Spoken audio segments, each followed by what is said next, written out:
Janasena MLA లోకం నాగమాధవ్పై money laundering ఆరోపణలు వచ్చాయి.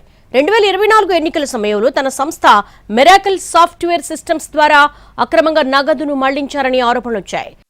నేను నాయకులందరికీ మొన్న ఒకసారి చెప్పాను, డబ్బులు ఖర్చు పెట్టాల్సిందే, ఓట్లు కొనాలా లేదా అనేది నేను చెప్పను. ఎప్పుడు అది మీరు నిర్ణయాలు తీసుకోండి.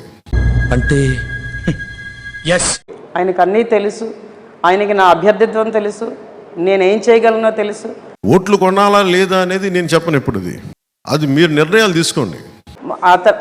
అతను అన్నీ తెలిసి ఆయనతో మాట్లాడే మేము అన్ని చేస్తున్నామండి. డబ్బులు ఖర్చు పెట్టాల్సిందే.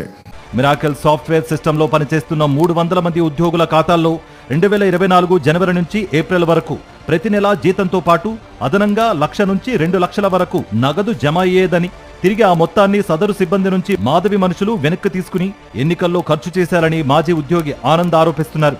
దీన్నే వేతనాల రౌండ్ ట్రిప్పింగ్ అంటారని, దీనిపై విచారణ చేయాలని రాష్ట్ర ఎన్నికల కమిషన్ కు ఫిర్యాదు చేశారు. పవన్ కళ్యాణ్ గారు, నాదెండ్ల మనోహర్ గారి డైరెక్షన్లోనే ఇక్కడ అంతా కూడా జరుగుతున్నది. విజయనగరం జిల్లా నెల్లిమర్ల జనసేన ఎమ్మెల్యే లోకం మాధవి గత ఎన్నికల్లో మనీ లాండరింగ్ కి పాల్పడ్డారన్న ఫిర్యాదుపై రాష్ట్ర ఎన్నికల కమిషన్ స్పందించింది. వెంటనే విచారణ జరపాలని జిల్లా కలెక్టర్ ను ఆదేశించింది. నాకు బేసిక్ డబ్బుతోటి ఓట్లు కొనడం నాకు ఇష్టం.